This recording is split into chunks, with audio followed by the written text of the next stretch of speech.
मगर उन्होंने जिस तरह से सर में लोगों के दिमाग निकाल दिए, छाती से गोली गई, फेफड़े फोड़ दिए, ये कैसी फौज है जो अपने ही नागरिकों को इस तरह से मारने के लिए।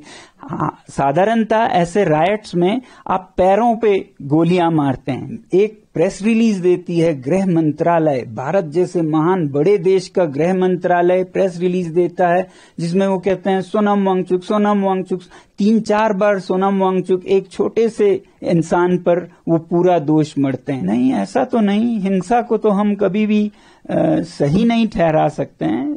कानून को अपना रास्ता लेना चाहिए। और आरोप तो ये है कि आपके भड़काने पर ये भीड़ उग्र हुई, जिसकी वजह से इन तमाम लोगों की जान चली गई, कुछ लोग घायल हुए, अस्पताल में भर्ती। सबसे पहले तो मैं खुद बहुत बहुत दुखी हूँ, पूरा लद्दाख दुखी है कि इन माओं के बच्चे खो गए। और उसके बाद फिर हम आरोप प्रत्यारोप का ये खेल खेलें, ये अच्छा नहीं लगता। ये बहुत दुख की बात है कि हम अपने सर से जिम्मेदारी हटाकर किसी, जैसे कहते हैं ना, स्केप गोट, बलि का बकरा बना के उस पे मर दें। ऐसा खेल हमें नहीं खेलना चाहिए। ये चतुराई जरूर है मगर समझदारी नहीं है। Clever move but not wisdom.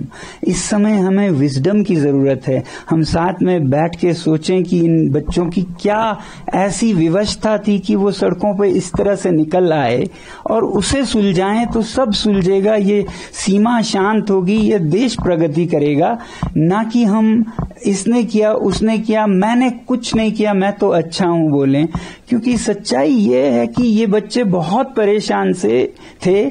आज ही नहीं, 2 महीने से नहीं, 5 सालों से, बल्कि 6 सालों से ये अनएम्प्लॉयड थे, जॉबलेस। और इनके जो अरमान थे कि लोकतंत्र होगा नए लद्दाख में, वो भी नहीं हुए।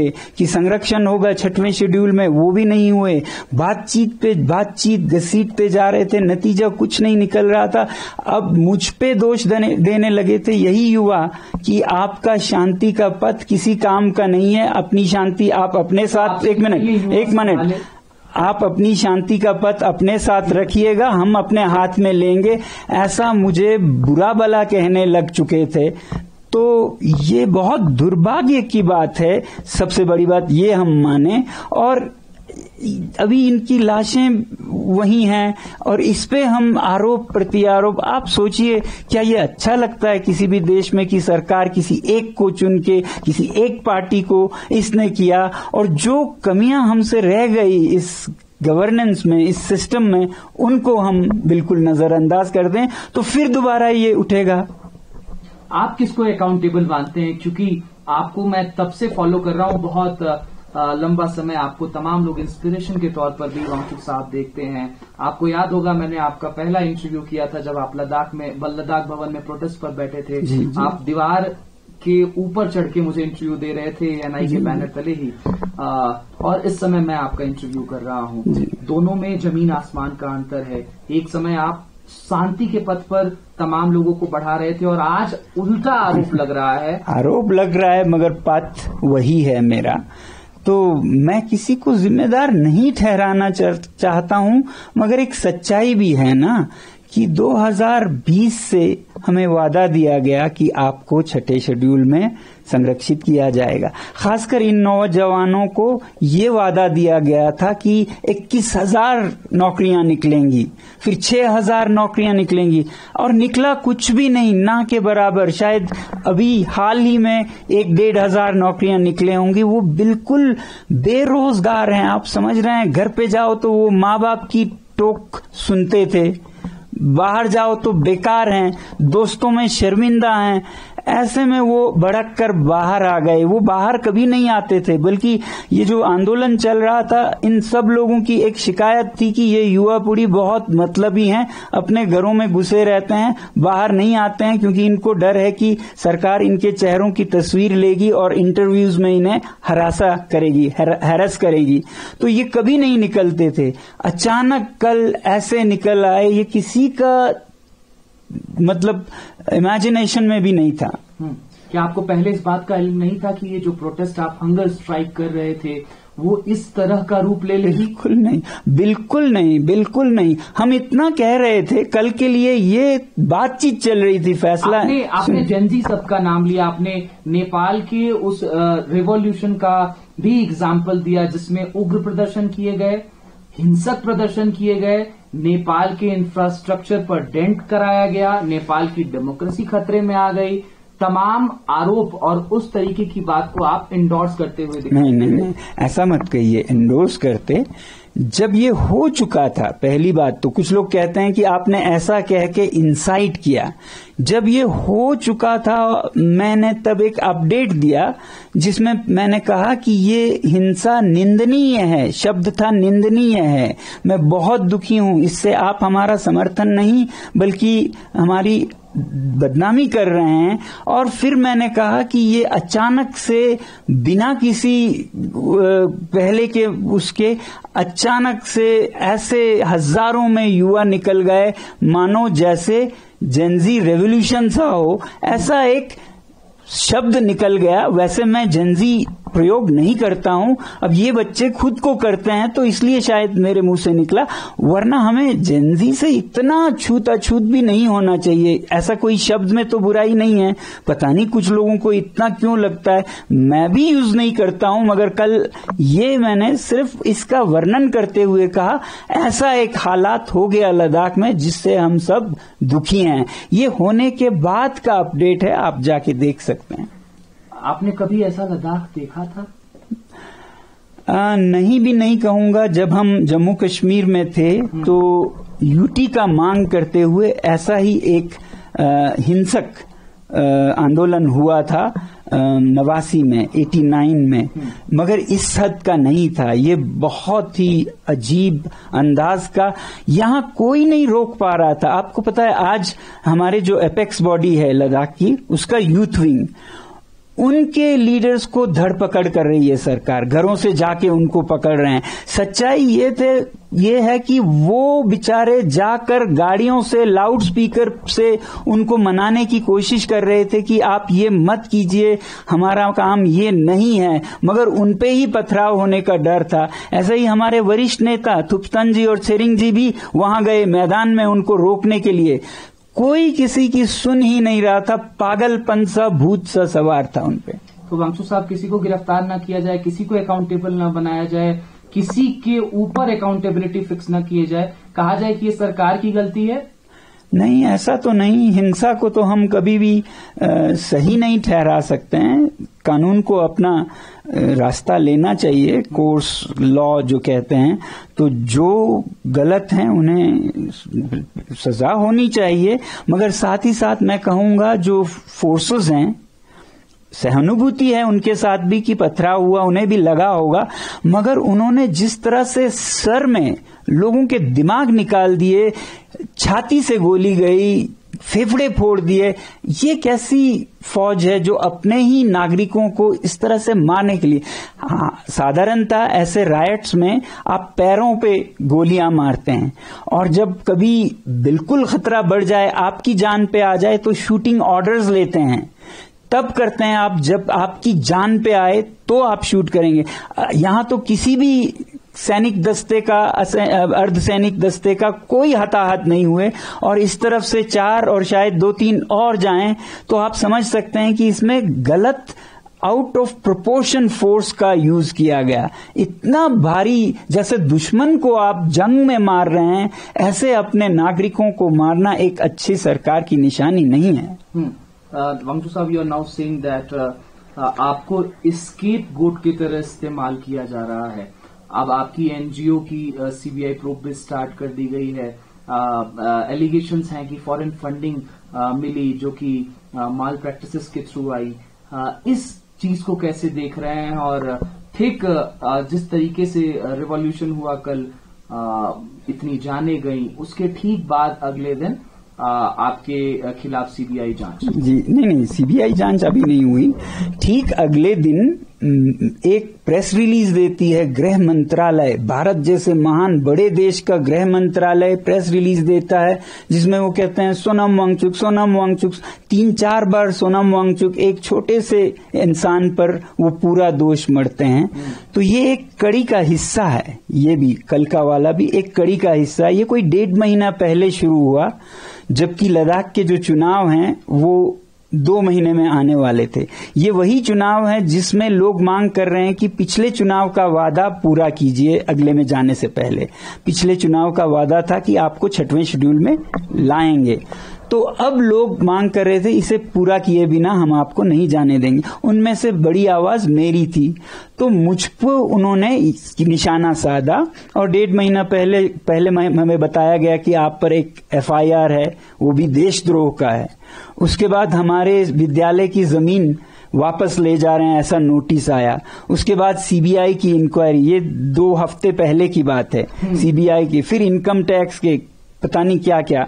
तो CBI के नोटिस में ये लिखा है कि 2022 से 24 में आपकी संस्था ने विदेशी मुद्रा ग्रहण किया, जबकि आपके पास अनुमति नहीं है, FCRA नहीं है। हमने FCRA नहीं लिया क्योंकि हमारा इरादा नहीं है विदेशों से हम भीख मांगे, ठीक है। मगर 2000 लेकिन आपने पैसे तो लिए। हाँ, अब देखिए वो क्या पैसा है। ये किसी भी यूनिवर्सिटी का सपना होगा और जो ये यूनिवर्सिटी करने में काबिल होगी उसे पुरस्कार दिया जाएगा कि उसका ज्ञान यानी कि भारत का ज्ञान विदेशों में निर्यात हो।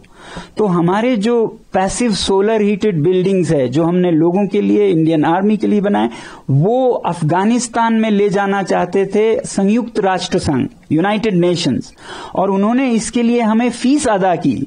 उसी तरह हमारे आर्टिफिशियल ग्लेशियर्स को स्विट्जरलैंड की एक यूनिवर्सिटी और इटली के एक संस्था चाहते थे कि ये प्रोजेक्ट्स में प्रयोग किया जाए। उसके लिए हमें ज्ञान की दक्षिणा फीस अदा की। वो फीस बाज़ाब्ता टैक्स के साथ है। आप जब चंदा लेते हैं उस पर टैक्स नहीं लगता है। ये सर्विस एग्रीमेंट है जो आपकी एक क्या कहते हैं, इज्जतदार नॉलेज पार्टनर किसी और को नॉलेज सप्लाई करता है। तो इसको फॉरेन कंट्रीब्यूशन नहीं कहते हैं। वो भी समझ गए कि उन्होंने गलती से इसे फॉरेन कंट्रीब्यूशन माना, मगर बंद करने के बजाय अब वो 22 से 24 के बजाय 21-20 कहीं तो कुछ मिले ढूंढने लग गए। फिर हमारे जो छोटे बच्चों का विद्यालय है वहां चले गए, उससे मांगने लगे। ठीक है, मांगिए, आपको जो मिले ले लीजिए, मगर मैं ये कहता हूं कि आपको ये मिलेगा कि यहां एक ऐसा विद्यालय है जहां के संस्थापक खुद अपनी जेब से विद्यालय को 1-1 करोड़ साल का देते हैं। अब उसका क्या इनाम देंगे वो, ये मैं नहीं पूछना चाहूंगा। इनकम टैक्स के समन्स आ रहे हैं, उन्हें ये नहीं पता है कि लद्दाख क्षेत्र में कोई टैक्स नहीं देता है, टैक्स माफ है यहां, फिर भी एक आदमी देता है, वो मैं हूं, क्योंकि मैं अपना दायित्व समझता हूं और मैं दे सकता हूं, तो बिना जरूरत के टैक्स देता हूं। कितने लोग हैं भारत में जो बिना मांगे टैक्स देते हो, उस पर इनकम टैक्स के समन्स मानो ये कह रहे हैं कि आपने क्यों टैक्स दिया। तो ये विच हंटिंग का एक, बदकिस्मती से कहना पड़ रहा है, एक कड़ी सा चला, जिसका आखिरी कड़ी था कल जब हिंसा के बाद पूरा का पूरा दोष सोनम वांगचुक पर डाला। मुझे वैसे भी ऐसे खबरें आती गई बहुत अच्छे सूत्रों से कि आपके खिलाफ पब्लिक सेफ्टी एक्ट का केस बनाया जा रहा है ताकि आपको 2 साल के लिए बिना जांच के, बिना बेल के जेल भेजा जा सके। तो आपको डर है कि अब आपकी गिरफ्तारी? बिल्कुल डर नहीं है, मैं बिल्कुल इंतजार कर रहा हूं, बल्कि मैं ये सोचता हूं कि न्योता देंगे पुलिस को कि आए आपको गिरफ्तार? बिल्कुल देंगे, क्यों नहीं देंगे। जब वो चाहें हमें गिरफ्तार कर सकता है। मैं सोचता हूं कि मेरे जेल में होना देश को ज्यादा जगाएगा मेरे बाहर होने से, क्योंकि देश नजारा देखेगा।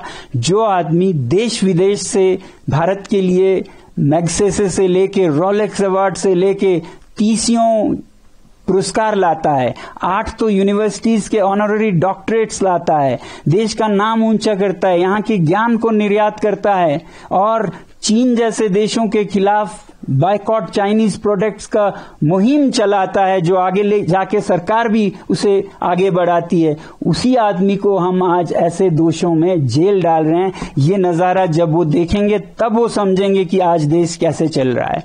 तो इसलिए मैं सोचता हूं मेरी देश सेवा की यही एक आखिरी कड़ी रह गई है। वांगचुक साहब, क्या पहले जैसे सोनम वांगचुक बनकर के अब उन तमाम युवाओं के बीच में, लद्दाख वासियों के बीच में, भारतवासियों के बीच में, हमने देखा है आप क्लाइमेट चेंज पर बात करते हैं, आप ग्लोबल वार्मिंग पर बात करते हैं, बड़ी संख्या में युवा आपको फॉलो करते हैं। जब आप विदेशों में जाते हैं, आप एक पोस्ट करते हैं, उस पर मिलियंस लाइक होती हैं।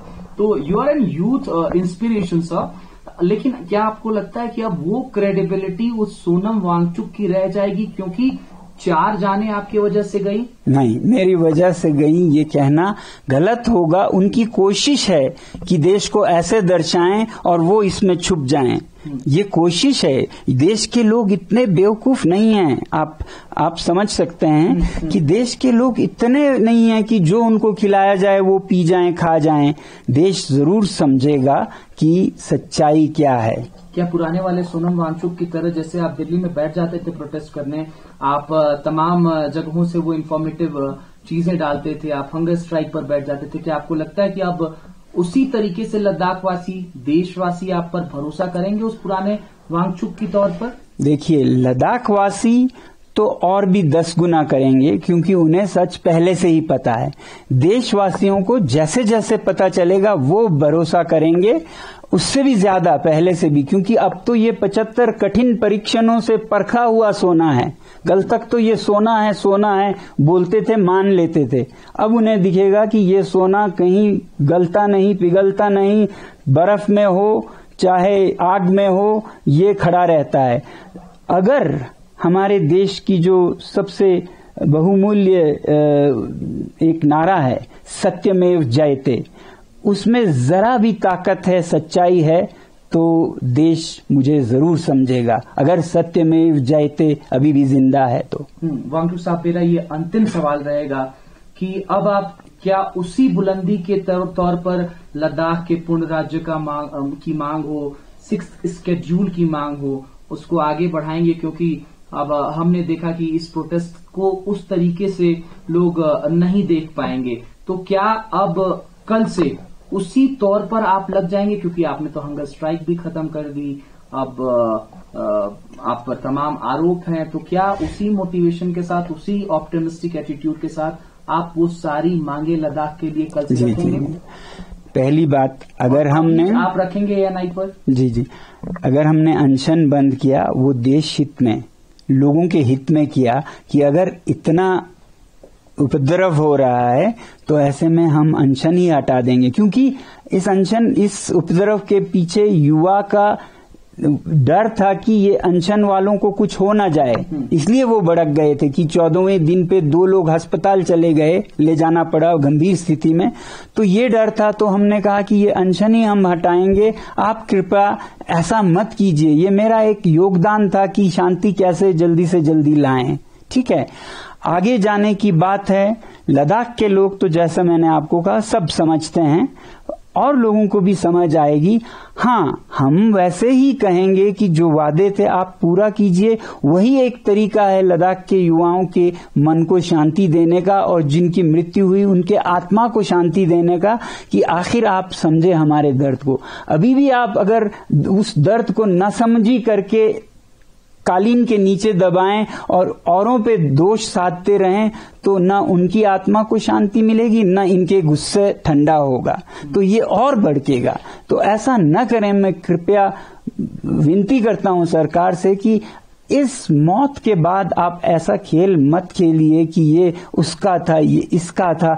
समझिए कि पिछले 6 सालों में लद्दाख के साथ क्या हुआ। देश मतलब बुद्धू नहीं है ना, देश ने देखा है सोनम वांगचुक हमेशा अनशन के पथ पर, पदयात्रा के पथ पर शांति के साथ ही चला, कभी उससे डगमगाया नहीं।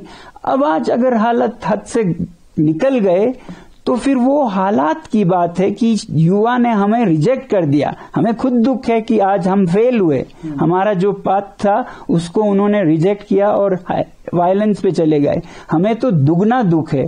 एक तो जो हुआ, एक छोटा सा मैं सवाल जोड़ना चाहूंगा, क्या कांग्रेस पार्टी से भी आपकी इस बीच कोई बातचीत हुई थी? क्योंकि हिंसा के तुरंत बाद भारतीय जनता पार्टी की तरफ से एक बयान निकल करके आया कि कांग्रेस पार्टी के कुछ लोग इस कहीं न कहीं हिंसा को बढ़ाने में दिखाई दिए। बीजेपी दफ्तर में घुसने वाले व्यक्ति का नाम कांग्रेस नेता के तौर पर सामने आया। पहले ये बताऊं, कुछ ही हफ्ते पहले कांग्रेस पार्टी को हमारे एपेक्स बॉडी से निकाल दिया गया था ताकि ये अपॉलिटिकल रह सके।